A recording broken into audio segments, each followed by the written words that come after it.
Welcome back to the Logos of Experience and Truth podcast, where I work towards unlocking these mysteries of the Beatific Vision for you, choosing to listen to this strange and mysterious podcast about strange things. Why am I using the word strange? Well, today is June the 22nd. I'm not entirely sure when I'm going to release this, so might as well just put the date in there. And I just watched the Doctor Strange movie since it hit the Disney Plus website.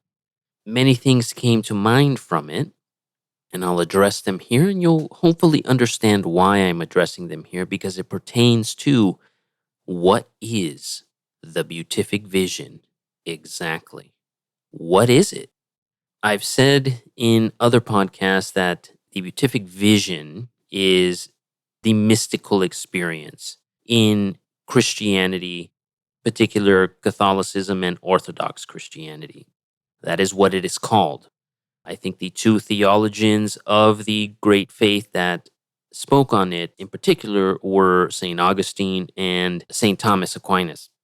But it is the culmination, the end point, the fulfillment, the blessing and gift of stumbling upon and then finding whatever it is that pertains to the mysteries and then choosing to pursue, know, understand, learn, think, meditate, absorb what these mysteries are and where they lead one towards. Since at the base foundation, I know I've spoken a lot on more secular ideas of what they bring to somebody. They unlock the mind and they help one to find themselves and all that kind of stuff. But at the base foundation of it, if we're talking of a mystical experience, of a religious experience, of transcending the known reality into the supernatural reality, to experience whatever the experience is of God, of what has been called God.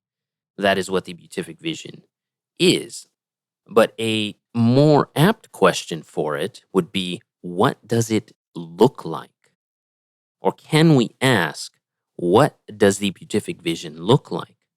Hopefully at this point, if you have been listening, you've visited my website, logosofexperienceandtruth.com. And if you have gone to the website, then what you've probably seen is a repeating image that I have purposefully plastered all over the website. It is the image that I am placing on every single post.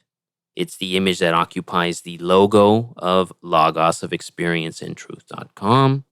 And this image, again, all we're talking about here is simple pattern recognition.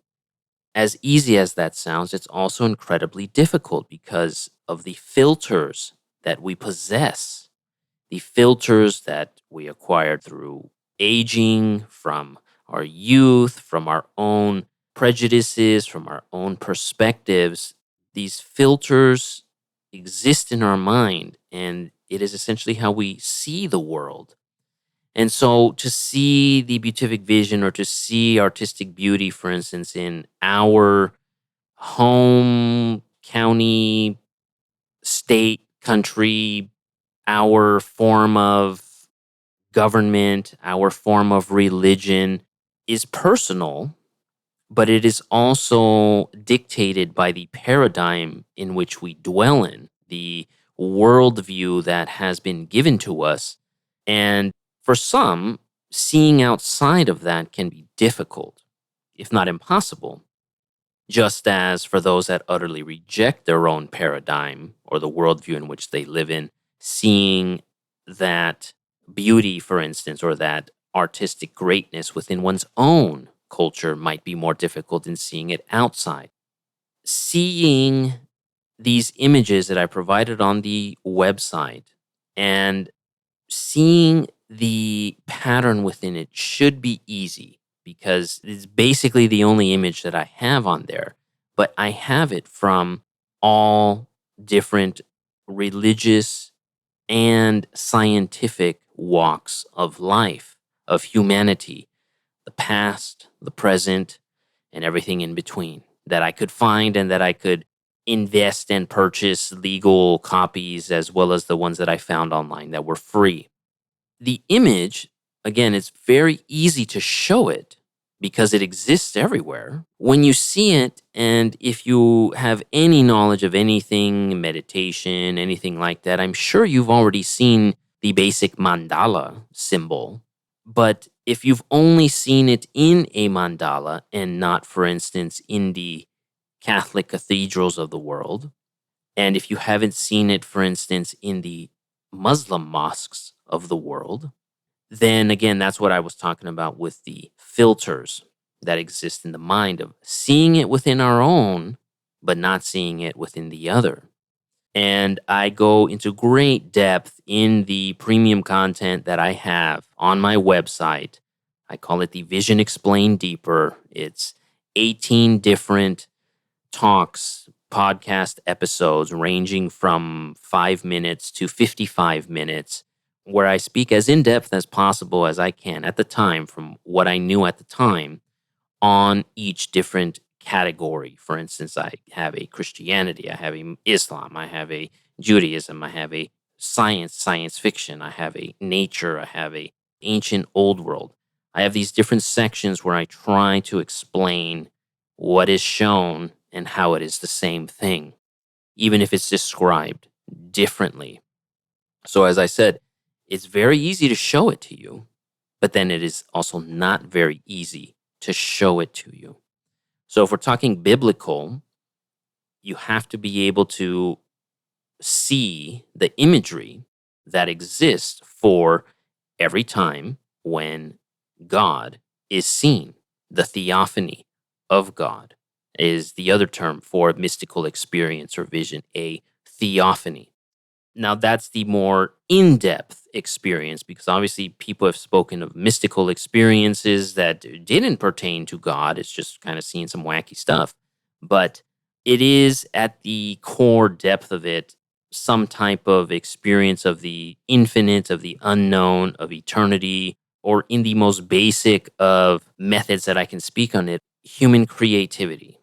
That when an artist pierces through and experiences creativity, that is the most noticeable method that humans have been able to, I mean, I don't want to use the word channel since that's not what creativity is, but it is the method by which this other realm has pierced through and entered into reality, I guess is the best way to word it. And obviously I'm saying this because in looking at the imagery within the Doctor Strange movie, the Multiverse of Madness, the image is everywhere. So at the very onset, as soon as the movie started, I was like, oh, it's got the image all over in this thing. And that's kind of how my mind works now when I'm watching movies or television. I'm picking out when I see the imagery and trying to understand how the creators of said piece of art are trying to say about it, if they even know what it is.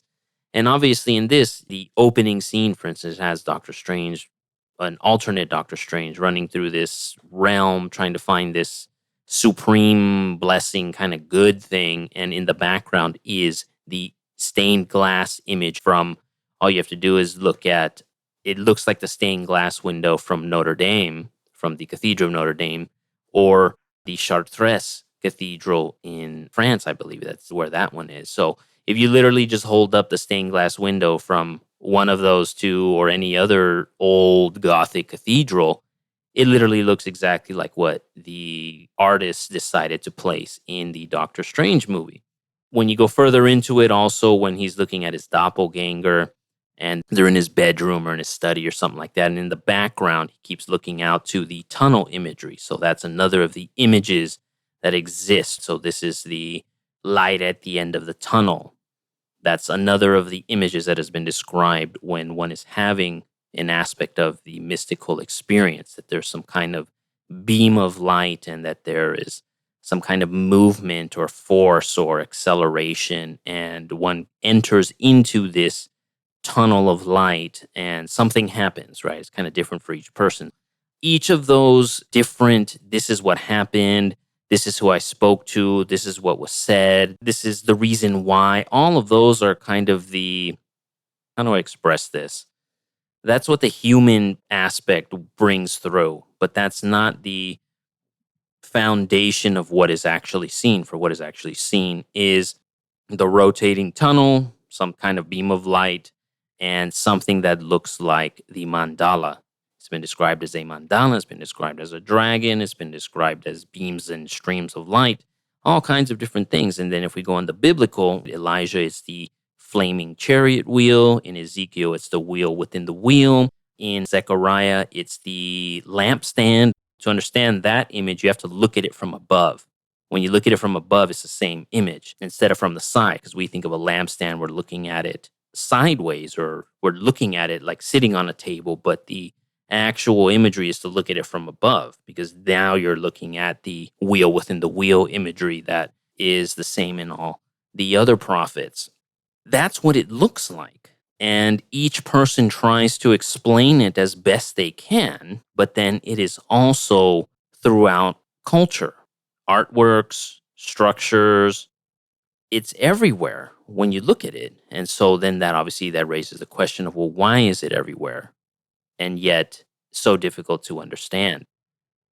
Thought I'd talk about that a little bit because I just watched it. The imagery was there. I was already thinking of, did I talk enough about what does the beatific vision look like? What do I mean by unlocking the mysteries of the beatific vision? And obviously, what does the beatific vision look like would be one of those questions. Hopefully, I've answered that a little bit. Definitely visit the website, logosofexperiencetruth.com, to see the depth of the imagery.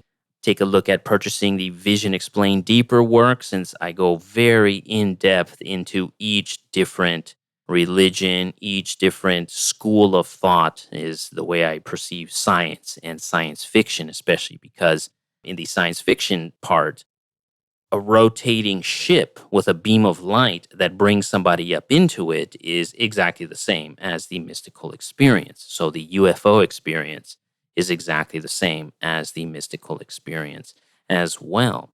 So definitely check that out. Until next time, and I'll leave you at that.